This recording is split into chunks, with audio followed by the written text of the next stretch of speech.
I'm afraid of starting over. There, I said it.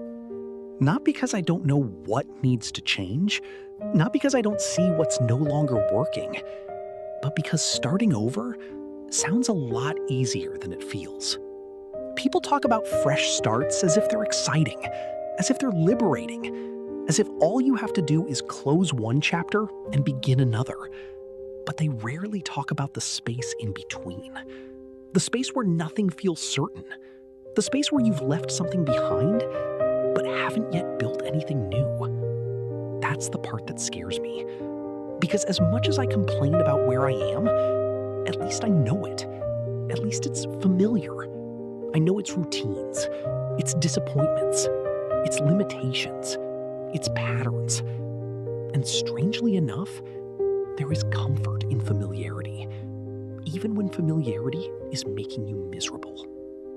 I think that's why people stay in situations long after they've outgrown them. Not because they're happy, because uncertainty feels heavier than dissatisfaction. At least dissatisfaction is predictable. At least you know what tomorrow looks like. But starting over? Starting over asks you to walk into a future with no guarantees, no map, no proof, no certainty that the pain of leaving will actually lead to something better. And that's a difficult trade, especially when you've already spent years building the life you're about to leave behind. I think what scares me most isn't failure, it's repetition. The fear that I'll start over and end up right back where I am. The fear that I'll invest years rebuilding, only to discover I was running in circles. The fear that all this effort won't change anything. Because when you're young, starting over feels different. You assume time will compensate for mistakes. You assume there's always another opportunity, another chance, another beginning waiting around the corner. But as you get older, every restart feels more expensive. Every wrong turn feels heavier. Every year carries more weight. You begin calculating things differently. You don't just think about what you could gain. You think about what you could lose. The years, the energy, the stability, the progress you've already made. And suddenly, change becomes harder. Not because you're weak, because you're aware of the cost. I sometimes look at people who completely transform their lives. People who changed careers, ended relationships, moved cities, reinvented themselves. And part of me admires them, but another part wonders how they managed to overcome the fear. Because I know what it feels like to stand at the edge of a decision, to know something has to change, and still hesitate. Not because the answer is unclear, because the future is. That's the thing nobody tells you. Most major decisions aren't confusing because you don't know what you want. They're confusing because you don't know what comes next.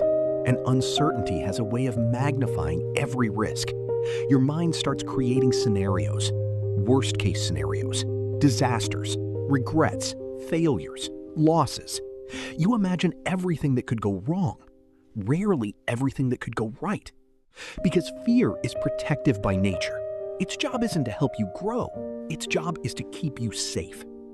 The problem is that sometimes safety and growth move in opposite directions. And that's where the conflict begins. Part of you wants more fulfillment, more meaning, more alignment with who you've become. But another part wants stability, predictability, security. And both sides make convincing arguments. So you stay stuck.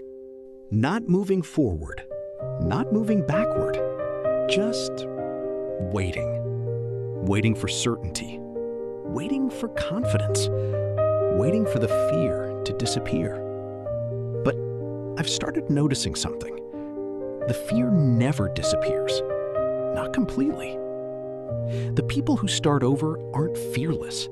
They simply stop expecting fear to leave before they act. And maybe that's what courage really is. Not confidence, not certainty, not the absence of doubt. Just movement despite all three. I think I've spent years believing that one day I would feel ready. Ready for change, ready for risk, ready for a new chapter. But readiness is strange. Sometimes it never arrives. Sometimes you simply become tired of staying where you are, and that exhaustion becomes stronger than the fear. The older I get, the more I realize that starting over isn't really about beginning from zero. That's another illusion. You don't lose everything. You carry experience, lessons, wisdom, scars, strength. You carry every version of yourself that survived before, and those things matter. You're not the same person who started the first time. You're someone who knows more now. Someone who has already lived through disappointment, already survived uncertainty, already endured failure. And perhaps that's worth more than we realize. Maybe the real danger isn't starting over. Maybe the real danger is remaining somewhere you've mentally left years ago. Staying because it's familiar. Staying because it's safe. Staying because fear convinced you that movement is more dangerous than stagnation. Because eventually, staying has a cost too. A hidden cost. A slow cost. The cost of becoming disconnected from your own life. The cost of watching years pass while waiting for certainty that never arrives. And maybe that's what I've finally begun to understand. There is no risk-free path, no guaranteed outcome, no perfect moment to begin again. There is only a choice: to remain inside a life that no longer fits, or to trust yourself enough to build something new. And perhaps starting over isn't really about having faith in the future. Perhaps it's about having faith in yourself. Faith that no matter what happens, you will find a way forward, just like you always have. And maybe one day, I'll look back on this moment, not as the moment I was afraid to start over, but as the moment I finally stopped letting fear decide my future.